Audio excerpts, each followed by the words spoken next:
This is Due South on WUNC News. I'm Leonida Inge.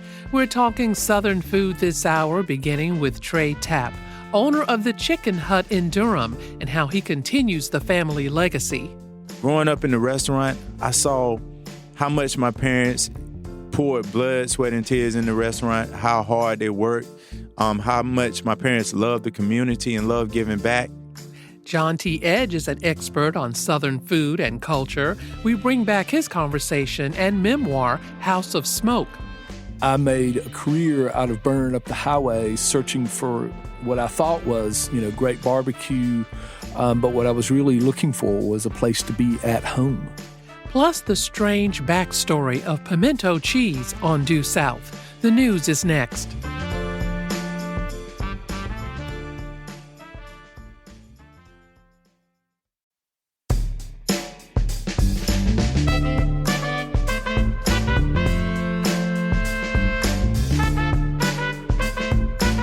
From the American Tobacco Historic District in downtown Durham, this is Due South on WUNC News. I'm Leonida Inge. Today we're talking food, Southern food. I mean barbecue to fried chicken to pimento cheese. We begin at a restaurant right here in Durham. If you know this sound, you know the smell of Southern cooking that comes with it. Mr. Graham, a 2-piece fish dinner with french fries and coleslaw. Okay. I got a wing box coming up. Here you are. Thank you. Well, you just heard the sound of chicken frying at the longest-running Black-owned restaurant in Durham, the Chicken Hut. They fry chicken, trout, shrimp, and those are just a few of the memorable dishes the Tapps and their extended family have whipped up for generations of customers at the Chicken Hut. They also make country-smothered pork chops, chicken and dumplings, mac and cheese, collard greens. Oh, I could go on, but then we'd all start getting hungry. The Chicken Hut sits on Fayetteville Street, not far from North Carolina Central University.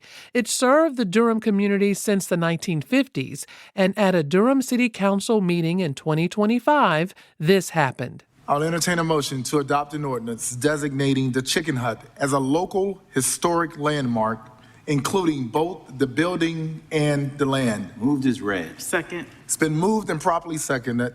Madam Clerk, please open the vote. Please close the vote. Motion passes 7-0. It is unanimous. Thank you.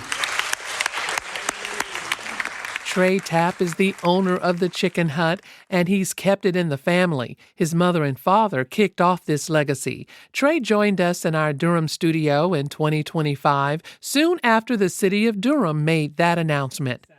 First off, I want to thank you guys for allowing us, giving me the opportunity to come here and speak with you. I appreciate it. Oh, thank you for being here, and thank you for taking a little time off at the Chicken Hut. I know you work all the time. All the time. All the time. So I'm glad we could lure you to our studio. Yes. So what does it mean for the Chicken Hut to receive this recognition and this grant as a historic landmark? So just hearing that little segment you played still brings chills to me. It's an honor. Like I said at the honor, the meeting, City Council, I said I just wish it was only one thing missing. It was bittersweet. It was an honor, but I just wish my parents could be here to see it. I know they're smiling down from heaven, and it's just definitely an honor. Well, tell me a little bit about the history of the Chicken Hut. I recall that it used to be called the Chicken Box. Yes. So my father, he went to North Carolina Central, majored in biology. So he told me he had a fascination with chicken. So he first sold chickens, and then he started frying. So he came up with a special recipe, roasting chickens that just took off. It became a hit. So he started his first Chicken Hut in 1957, known as the Chicken Box. It was located on South Roxborough Street. It was in an area, as we know, is Black Wall Street. We had our own black hotels, restaurants, everything. So when they built 147, A lot of businesses had to relocate. That's right. Yeah, so he purchased land. As now we're located on 3019 Fayetteville Street. So we've been there since 1960, but it was a time when my dad had 5 chicken huts. He had 4 in Durham and 1 in Chapel Hill. The one in Chapel Hill was on South Graham Street, but different locations in Durham. So my parents worked very hard to definitely succeed. So now it's one main chicken hut Yes. that's on Fayetteville Street. Yes. And every time I go by there, there's a line. Yes, yeah. People are waiting to get their lunch. And we're so thankful for that. We appreciate every customer that walks through our doors. And like I tell everyone, without the customers, we wouldn't be here today. So we're very, very thankful. So with this designation, a $50,000, I guess, grant was awarded to you. Like, what are you going to do with that? Well, so we're going to do some renovations, like update the sign. The sign has been same sign since 1960. So we just want Is it going to be big with lights? And Well, I'm just joking. Well, unfortunately, being that we are a landmark now, we kind of have to keep everything still that's the right. same. But we're just going to reface the sign. It used to light up. So just going to redo the sign and do some other improvements to the outside of the building and stuff. But we still have to keep it. So people that came 20 years ago to the chicken hut, they'll come up and that's still resemblant. So, yeah, we still got to keep it looking the same. I know we talked a little bit about your father, Yes. Claiborne Tapp Jr. Yes. What about your mother, Miss Peggy? I mean, people really miss her. Yeah, so I tell everybody, to me, she was just my mom, but so many people come up to me and like, your mom was such an angel. But I saw just my mother, the one who my best friend. I loved her to death, you know what I'm saying? And she, I hear so many stories of how people tell me how people lost loved ones and they didn't know how they were going to pay for not only the funeral, but the food itself, how my mom would donate so much food and just took that worry off of them for that. So many people come in and tell me after my mom died how they had hard times and how even though my mom was so busy and poured so much in the restaurant every day, how my mom would just take time just to sit down and talk with them and how little things like that changed their lives. So when people tell me that, I'm like, man, now, How you going to live up to that, Tre? Yeah, you know what I'm saying? But it's just how special she was. And it's so many special people out here, but just to be able to call that as my mom, it just means so much to hear. Did you always think that you would be, I guess, the heir to this restaurant? Is this what you wanted to do? Well, my parents never put the pressure on me. They always told me they wanted me just to be happy and do what I wanted to do. But growing up in the restaurant, I saw how much my parents poured blood, sweat, and tears in the restaurant, how hard they worked, how much my parents loved the community and loved giving back. That really touched my heart and stuck with me. So seeing that, it was in my mind. By the time I was in high school, I knew what I wanted to do. So I just wanted to follow my parents' footsteps and continue to let this restaurant be in the city of Durham and live on for generations and generations to come.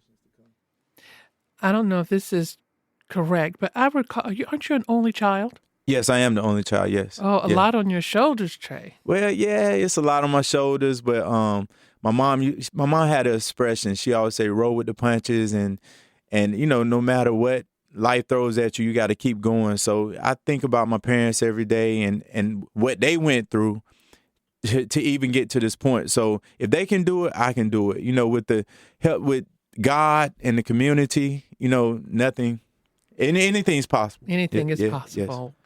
This is Due South. I'm Leonida Inge, and I'm speaking with Tre Tapp, the owner of Durham's longest-running Black-owned restaurant, The Chicken Hut.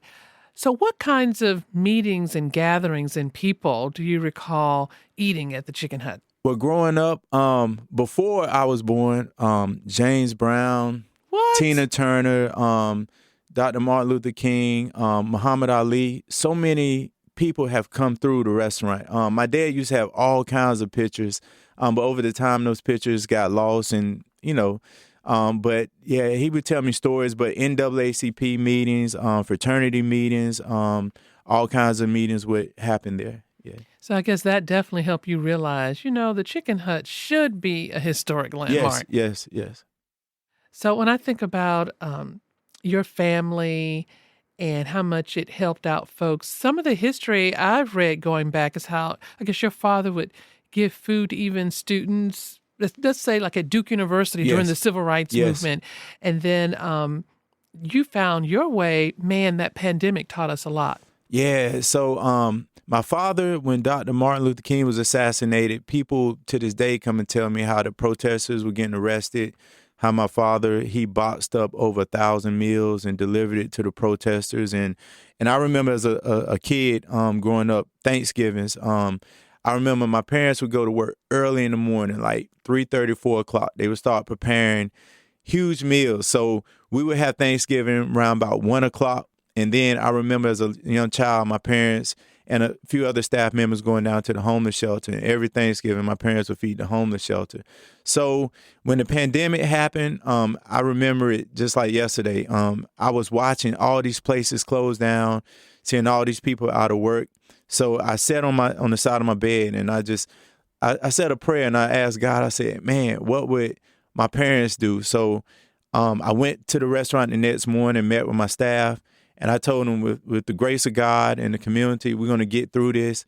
And I said, but at the same time, we have to do something to help out the community. So every day we gave away 250 free meals to the community. People would line up every day. We partnered with a school, and that touched so many hearts and lives.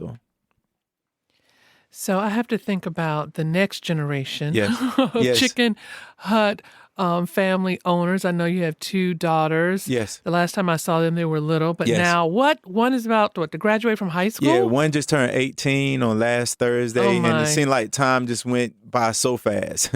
So are they going to work at the Chicken Hut, or do they work there yet? Yeah, so both of my daughters, just like I saw my parents working hard, both of my daughters, they see their father working hard. They see their aunt working hard.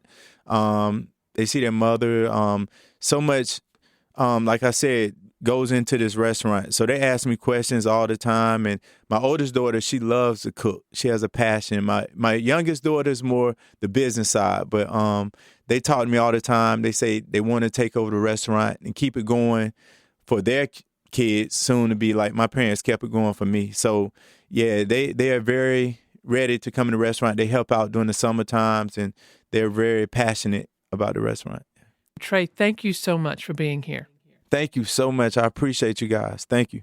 Tre Tapp is the second-generation owner of the Chicken Hut, a restaurant that's been recognized by the city of Durham as a local historic landmark. Special thanks to the Museum of Durham History for the sounds from the Chicken Hut you heard at the start of this interview. Coming up, we keep talking food with John T. Edge. This is Due South. I'm Leonita Inge.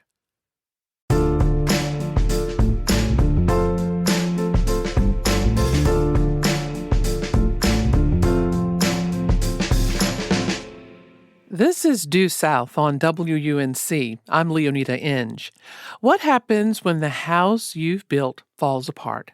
When everything you wanted to find, to learn about a place that you love, uncovers something bad? We're no newcomers to uncomfortable histories here in the South. We know the complexities of where we live, where our ancestors lived, and what they experienced. This is new territory for John T. Edge. John T. has written a memoir titled House of Smoke. A Southerner goes searching for home. It's about the stories and the lies he was told as a white boy growing up in Georgia in the 1960s and 70s.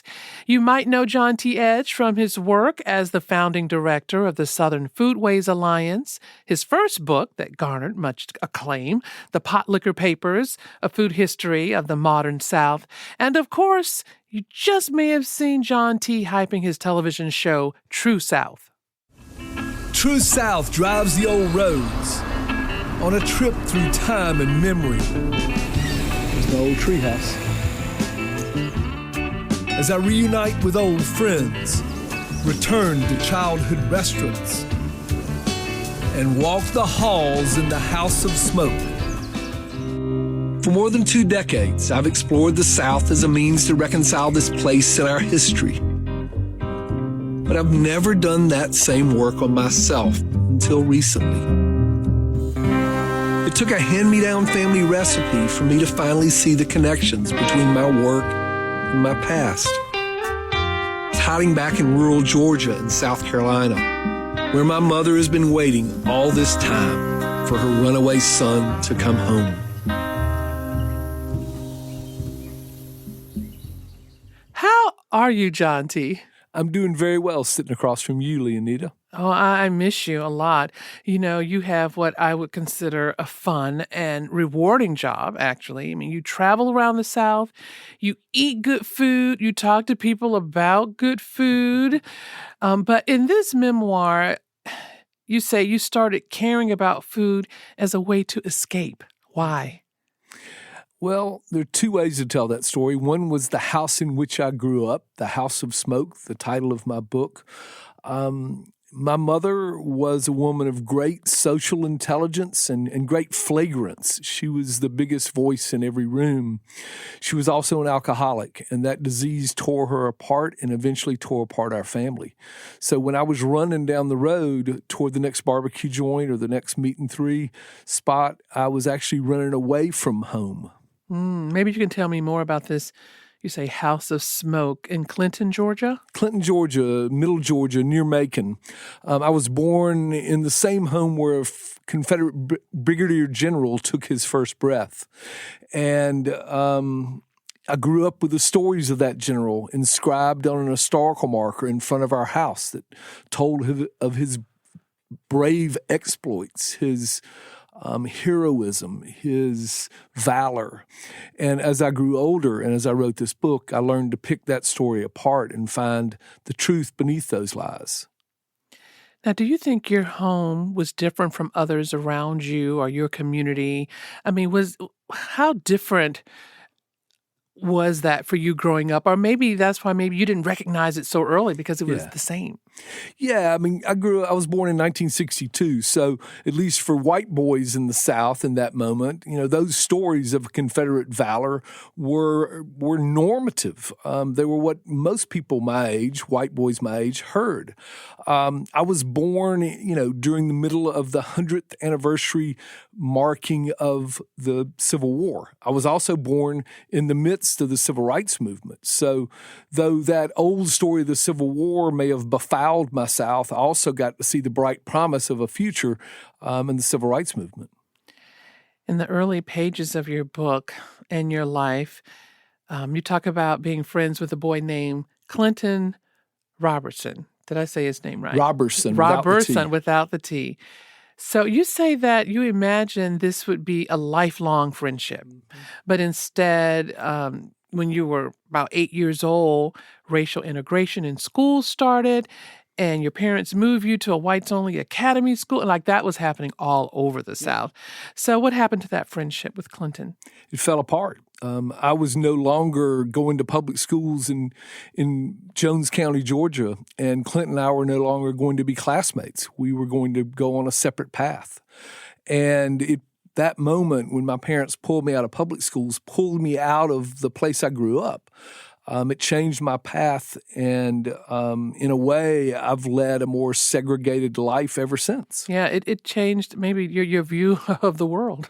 Well, you know, my parents were conflicted over that. My father wanted me to stay in public schools. My father was a lifelong civil servant, actually worked for the judge who forced the integration of the public schools in Middle Georgia, and my mother wanted me to go to a private school, and my father lost the fight. But that tension between those two different ways of thinking about the South was alive in my childhood. Now, that was just the start, I guess, I read of tragedy in your childhood. Your house was cased and then robbed repeatedly. You know, I can't imagine those are good memories at all. What was happening there? I still don't know. I mean, a gang of thieves is the only way to describe it, assaulted our house again and again. My father called it a siege. They broke into the house. My father installed burglar bars on the outside and an alarm. They busted out the alarm and knocked through the burglar bars, and at one point stuck our little dog, Lilliput, with a fire poker and basically pierced her neck and left her to bleed out. Like, it was a horrible visitation of violence. It still doesn't make any sense to me. Toward the end of this book, I go back and knock on the door of one of the guys who led that to try to figure out and ask him, why? Why? And also, we know your mother's alcoholism got worse. And after you left for college, she and your father got a divorce. Yeah. So all of that, I mean, that makes, I guess, the John T. we know today, but had a lot of questions, but you've been spending your career trying to answer those. Yeah. I mean, I didn't realize it until I wrote this book that, that home in which I grew up had kind of expelled me in a way. And I made a career out of burning up the highway, searching for what I thought was, great barbecue. But what I was really looking for was a place to be at home. Mm-hmm. And your book is titled House of Smoke. And we spoke earlier about some of the complexity of your home growing up, but House of Smoke means something good too. Just like you said, it means barbecue. Yeah. I mean, the houses of smoke are many in this book. And so my father I mentioned, he's a lifelong civil servant. He was a federal probation and parole officer, and he loved barbecue. And when he traveled Middle Georgia and North Georgia to visit probation parolees and sheriffs and other people, he would stop to eat barbecue. And that was during the week. And on the weekend, we'd retrace his steps. There's one place I write in the book about Hook's Barbecue just outside of Sandersville. And I can remember Mr. George Hooks, who ran it. It was a cinder block building, an old filling station. You'd walk up to the front. Mr. Hooks would hand you tongs and then direct you to the back where a pig would be splayed out on the coals, and you'd reach in and pull whatever you wanted. You want shoulder meat, you want belly, you want that long, ropey belly That's a lovely sight. You're making me hungry, actually, even thinking about it. I want to know, when did you start to really enjoy barbecue? I don't know, the food, or did you enjoy cooking it first, or did you enjoy watching your father smoke? I mean, what came first? I mean, barbecue for me as a boy was a road trip food, even if the trip was only 2 miles up the road to Old Clinton Barbecue, which was very close to our home. So I came to know barbecue as this food to be eaten outside the house, not cooked at the house. And I came to know barbecue restaurants as kind of second homes. This is Due South on WUNC. I'm Leonida End, and I'm speaking with John T. Edge, author of the new memoir, House of Smoke. John T. was also founding director of the Southern Foodways Alliance. And, of course, he hosts the show TrueSouth that you can catch sometimes on ESPN and a lot of other places. SEC? I know, yes. Well, we don't say that around here. No, we're going to acquire one of your schools soon. It's going to happen. We're ACC territory. So anyway, we're talking about this barbecue, but it's something that you passed down to your son, isn't it? And, I mean, you write that food is something that you bonded over, even when he was young. Yeah, our son fell in love with a pitmaster named Helen Turner up in Brownsville, Tennessee. She's recently retired, recently stepped out of the smoke. But Jess, I can still remember the moment we traveled there together and watching Jess watch her work, watch her step back into that pit room with smoke just billowed up. And he asked me later something equivalent to like, Daddy, doesn't that hurt her eyes? Doesn't that hurt her body? And he recognized in that moment the labor it takes. And like me, fell in love with Helen, both the barbecue she cooks and Helen Turner as a person. You know, I'd like for you to read a little bit from your book. Sure. Tell me the page. Oh, tell you the page. I don't know. Maybe it's about your son. Are we down around? Because I know, I just love the way you describe just this process of your son growing up. And, first he's in the high chair eating, and then now he's, on the road. He's just moving on.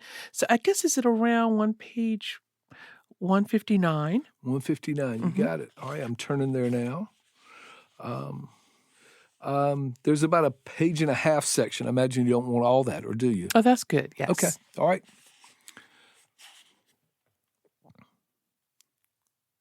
Our son Jess was 4 when he ate his first barbecue sandwich at a joint near Griffin, Georgia, 60 miles north of Clinton. I can see the gray smoke that veiled the concrete block building and the anger that lit Jess's face when he bit into the white bun, overstuffed with black and brown chunks of pork, drenched in a red sauce speckled with black pepper. His look said, "How did you think you could keep this from me?" Before that sandwich, Jess took most of his calories from steamed spinach, which Blair, my wife, formed into bite-sized mounds and arranged in semicircles on a high-chair tray. She made games out of dinners. He played a green monster eating his way through a forest or a black hole devouring a galaxy. As Jess grew older, Blair shifted from role-playing to language. Asparagus were tasty snakes. Strawberries were raw daddies, but his hunger was already mine. Saturday mornings, we drove 30 miles to Westside Barbecue in New Albany, Mississippi. I narrated the highway ahead. From the child seat and back, Jess talked through his order. We bought sandwiches of chopped shoulder from a counter cut in a rough board wall and watched a model train circle on a track mounted near the ceiling. Listening for the whistle as the engine made the turn toward the bathrooms, we drank sweet tea from foam cups and ate slices of 3-layer caramel cake robed in thick icing. Ordering at new barbecue spots, Jess learned to sniff the air for smoke and check the yard for wood, much like my father taught me back in Clinton. As Jess grew older, our eating horizons expanded. Chili dogs in hand, ice cream cones in cup holders. We marveled at the people and landscapes that rushed by. Jess asked questions like, who thought it was a good idea to open a convenience store that doubles as a tanning salon? And why would a go-kart track owner close on a Saturday in the summer? My childhood runs to Old Clinton floated into view. Barbecue was my food as a boy.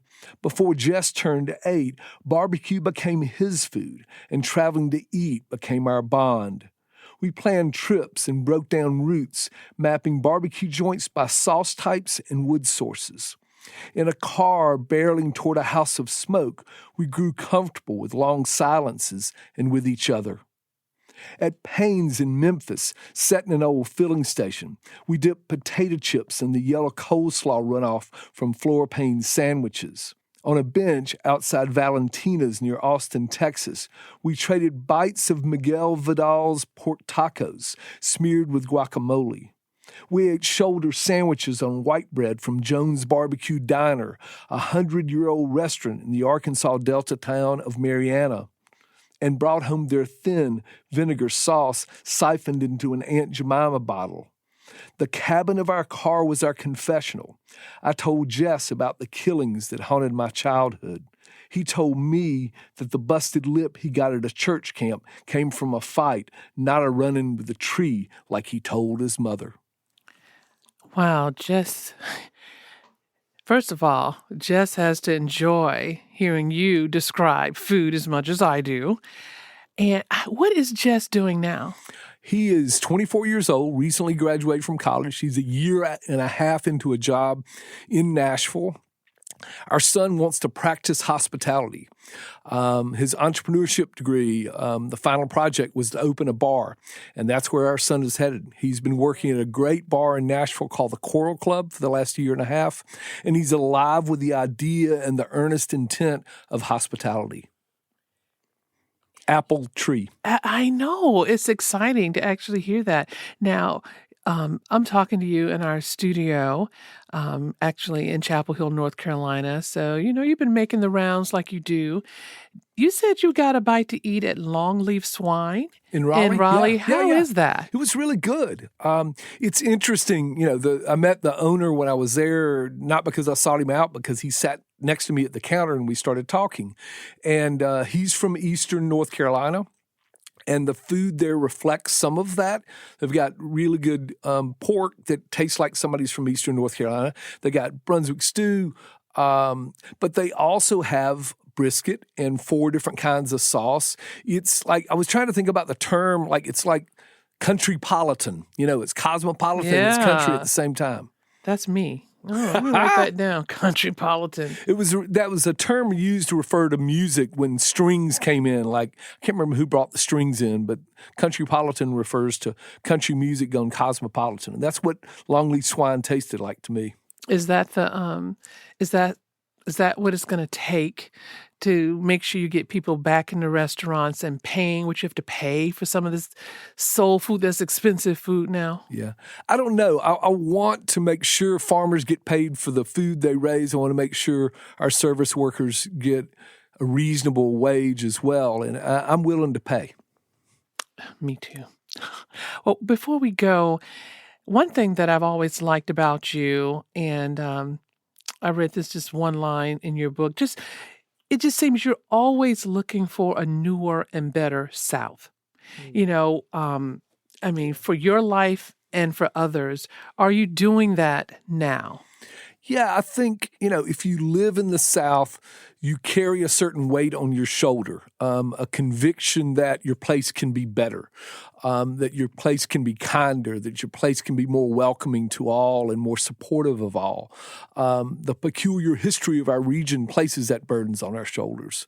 So yes, I'm still looking. I think I'll always be looking. I think that that's the work of a life.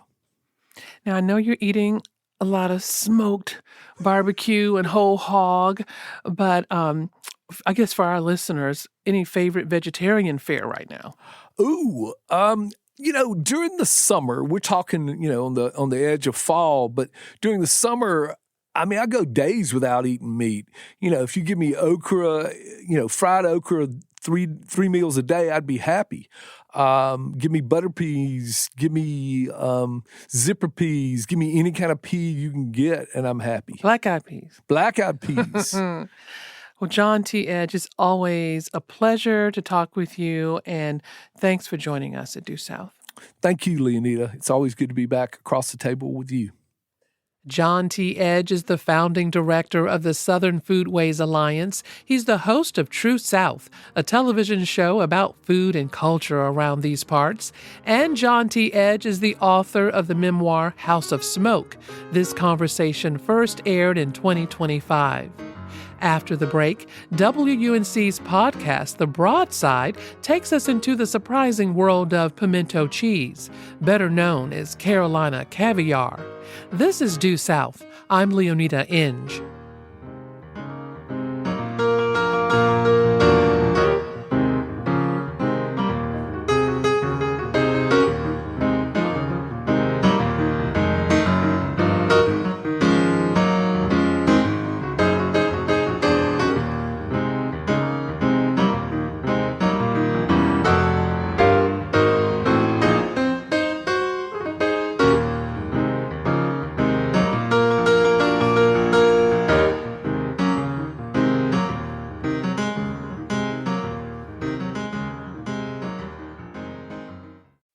This is Due South on WUNC News. I'm Jeff Tabiri. Pimento cheese, a.k.a. Carolina caviar, is as synonymous with Southern food culture as sweet tea or fried chicken. But the origin story of this spreadable cheddar cheese and pimento pepper dish is actually much more complicated and a lot less Southern than you might think. Our colleagues over at WUNC's podcast, The Broadside, have this story. Here's host Anissa Khalifa. Pimento cheese is having a bit of a moment. In recent years, it's popped up as an ingredient in fast food restaurants across the country. Today I'm at Shake Shack trying the all-new pimento cheese chicken sandwich and the pimento cheese. First bite, I was like, go cheese, go pimento, go honey, go chicken, go. Some people love it. This is the best pimento cheese I've ever had in my life. And others could really live without it. I don't know what it is. I take a little bite and then I'm like, no, not for me.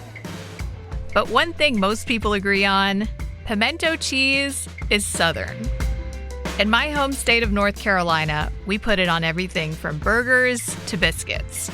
And nearly every family has their own version of the classic combination of cheddar cheese and pimento peppers. But what if that recipe isn't so Southern after all? What if the story we've been told all our lives is a fiction. That's hard for people to swallow, I guess, or hard for people to spread if we're talking about pimento cheese. I'm Anissa Khalifa. This is The Broadside, where we tell stories from our home at the crossroads of the South. This week, I do some investigative reporting on the origins of this iconic Southern food. 7, 8, 9. Recently, I visited a park in downtown Cary, North Carolina for the 8th annual Pimento Cheese Festival. The town claims it's the only one of its kind in the nation. Although a quick internet search shows that at least one competitor has popped up in South Carolina. But that didn't seem to matter to the massive crowd here. It took me 25 minutes to find parking. There was live music and people picnicking on the lawn. I even saw folks lined up to get a special festival t-shirt with a cheese grater on it. Tell me a little bit about what you're doing at the Pimento Cheese Festival. What you think we're of here it? for the vibes. Yeah, we're having a good time. We're trying the cheese. Just had the spicy bacon. Oh, interesting. Yeah. Pimento cheese is ubiquitous in North Carolina and throughout much of the South. Depending on who you ask, it's either a spread or a dip. You can find variations on this mixture of cheddar, pimento peppers, and mayo or cream cheese, slathered on pretty much anything. My favorite way to eat it is with fried green tomatoes. But folks at the festival were using it in all kinds of ways. From the lady who told me she's made pies for Snoop Dogg. So we have pimento cheese scooped inside of our State Fair Blue Ribbon pie. To dessert. We ate the pimento cheese ice cream. Yeah. Oh, what did you think? I was okay without having eaten that. The highlight for me was definitely the pimento cheese sculpting competition. Yeah, you heard that right. All right, so they're all getting gloves to put on. Have we gotten the cheese yet? Here's how it works. Contestants get a container full of pimento cheese and are given a theme.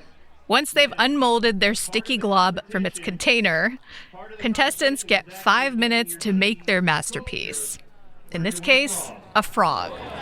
All right, we're going to start in 5, 4, 3, 2, 1, go!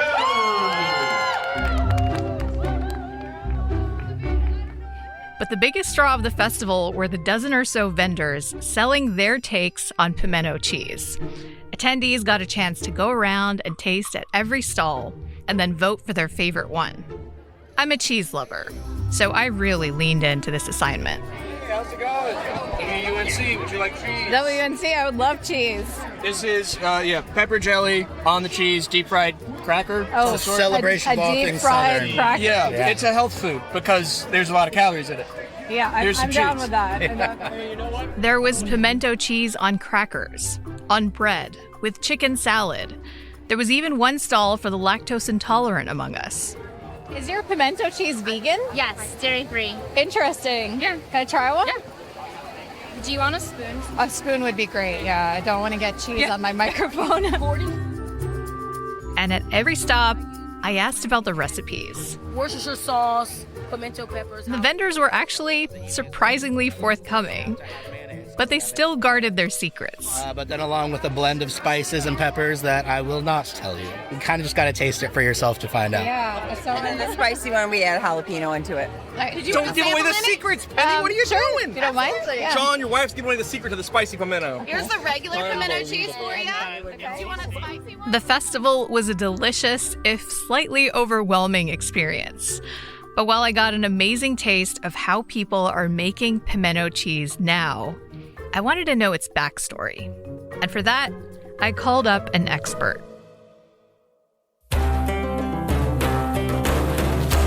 I'm Vivian, and I'm a chef. The food I cook tells the story of Southern food as I know it. The American South is my classroom, and the dishes we share will be my roadmap. So, firstly, could you please introduce yourself? I'm Vivian Howard. I'm a chef and restaurateur and author and PBS host from Deep Run, North Carolina. So Eastern North Carolina. I guess I shouldn't ask you if you have a secret ingredient because that's secret. But like, is there a preferred sort of flavor that you like for pimento cheese, or your own version, your own twist? Well, yeah. So I use like a mild yellow cheddar and then a sharp yellow cheddar and diced roasted red peppers that we get out of a can. I have a little special ingredient. Like I make these pickled tomatoes, like we call them red weapons. Ooh. And they're kind of like spicy tomatoes. And they go in there and they make it like a little bit more juicy and spreadable. Vivian's recipe also uses a dash of vinegar and plenty of Duke's mayo, which is something that a lot of Southerners feel strongly about. We don't put any cream cheese in there, but there's a good amount of mayonnaise and a little bit of sour cream. Ooh, that sounds delicious. Yeah, it is. It is very savory and unctuous and spreadable. But that's like the baseline recipe. And, you know, as I said, we're always kind of adulterating it with things that are fun. So it's like, yeah, it's a canvas that you can apply your whims to whatever's happening. So you said roasted red peppers, so you don't actually put pimentos in your pimento cheese? I feel no. I guess that's blasphemous.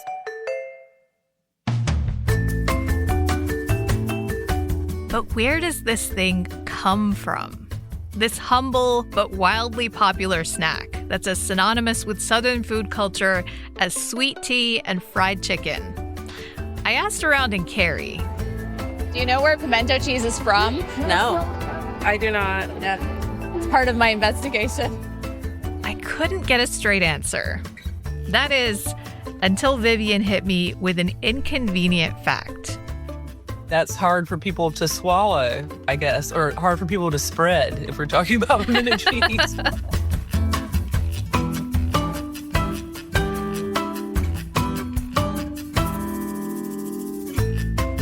It's the way they promote it here. It's a North Carolina thing. So Delicacy. it's a delicacy. It's from North Carolina, isn't it? This is Due South on WUNC News. You're listening to an excerpt from the Broadside and its episode titled The Strange Story of Pimento Cheese. The story continues now with host Anissa Khalifa. So, where did pimento cheese actually originate? It's actually originated in New York, like around like the 1870s, 1910, and it was just cream cheese. You know, they had developed a cream cheese that it was developed in New York, but it became even more popular in Philadelphia, which is why, you know, we know about Philadelphia cream cheese. Yeah. And about that same time, Spanish pimentos or Spanish peppers that were jarred became popular or became available in the U.S. And so, you know, like so many of our iconic dishes, it was a confluence of just things that were happening culturally. You know, processed foods were just coming to be very popular. And there you have the cream cheese and then imported pimentos. It's kind of like the northern version of what happened with banana pudding almost. Yeah. But yeah, so it started in New York, and that's hard for people to swallow, I guess, or hard for people to spread if we're talking about pimento cheese. Vivian says this spread became popular all over the country. But then around the Great Depression, you start seeing recipes coming out of Georgia, maybe a little bit before that. Like Georgia became the epicenter for pimento cheese because Georgia farmers started growing the appropriate peppers for it. And then around the Depression, you start seeing recipes that introduce hoop cheddar or hoop cheese, which is just like a compressed cottage cheese. It's very mild flavored. It's something we still hang our hats on in certain parts of the South. And it was really a Depression era cheese, like cheap to make, shelf stable. And from there, we start to really see the pimento cheese as we know it, with the introduction of mayonnaise and the cheddars, and then obviously the pimentos. So it kind of morphed. I take a little bit of issue with them calling pimento cheese the cream cheese version that started in New York, because we wouldn't recognize that today as pimento cheese. It would be a cheese spread or something. Right. And it wouldn't have that yellow color that we associate with it, right? Because it's just cream cheese and pimento peppers. Yes. I think that if anybody, in a lineup had to identify pimento cheese, it would need to be that orange yellow color.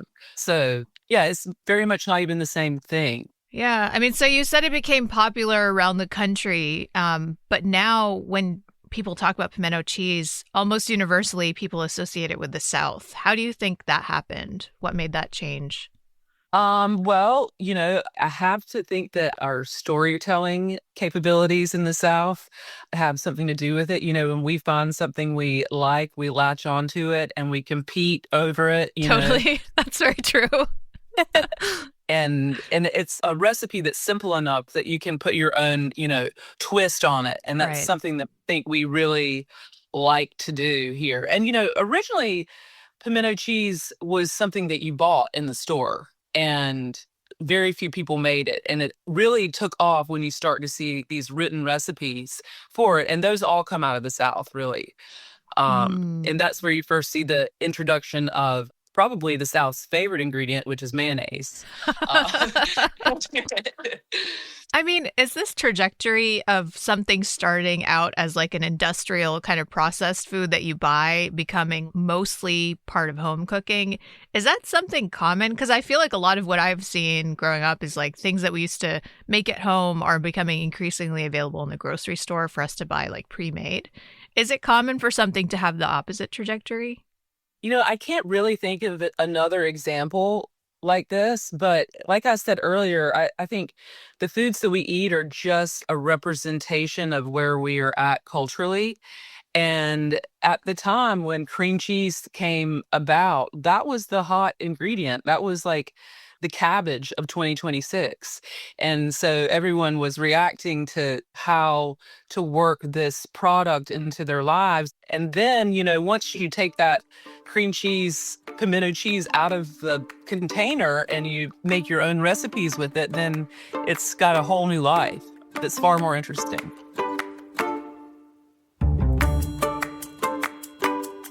And that long journey pimento cheese has taken from New York to the South, from a mass-produced industrial food to something homemade and personal, was on full display at Cary's Pimento Cheese Festival.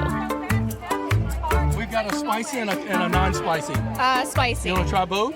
Sure. Just not the bacon one. Here, Anissa. Classic? Yep. Classic? Okay. Let's try it. And no one embodied that spirit more than Frank Bernard Yarborough. But no one calls him that. Hey there. Oh, hi. How are you? Are you the boss? I'm Frankie B. I'm the big cheese. Oh, you're Frankie B. I am the big cheese, Frankie B. Okay, amazing. Yeah. Do you have a couple minutes to talk? I do. Frankie B's family has lived in Cary since 1895. And they've been passing down the family recipe for pimento cheese almost as long. So it stems from my great-grandmother as far back as we can trace it. And they made the cheese, but my mother, for most of my life, made it, and she died in 2015. Frankie and his sister picked up the torch a few years ago. Soon after, he started sharing his family's take on Carolina caviar with the public. And his first guinea pigs were actually attendees of a previous pimento cheese festival. And people said it's the best pimento cheese I've ever had. Since then, the business has taken off.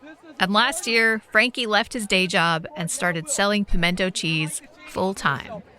Okay? Everybody, we'll do a selfie. If you like the cheese, take a selfie with Frankie B. Okay? Share the love. This was clearly a big moment for him. He was working the crowd, passing out samples, and earnestly answering everyone's questions, except for one. So this might be a question that you don't want to answer, but I'm going to ask anyway. What's your recipe? Well, I use cheese, and I use pimentos. It is the simplest, most traditional Southern pimento cheese recipe ever.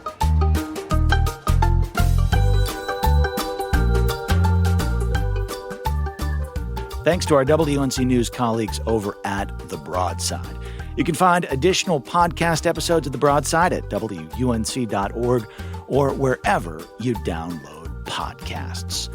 Hey, quick note for you. Tomorrow on Due South, stop by. Join us for an hour of baseball. But no, we're not talking balls, strikes, and Cracker Jacks. As you might have heard, the major leagues have long-term plans to expand. And some influential people here in North Carolina want to bring a baseball team to the Old North State. Is that feasible? How many billions would it cost? Join us for that conversation tomorrow. This is Due South. Due South is a production of WUNC News and a broadcast service of the University of North Carolina at Chapel Hill. Our producers are Stacia Brown, Cole Del Charco, and Rachel McCarthy. Rachel Hernandez is our intern. Denarius Thomas is the technical director. Aaron Keever, executive producer. Theme music from Quilla. For Leonida Inge, I'm Jeff Tabiri. We'll talk to you again tomorrow.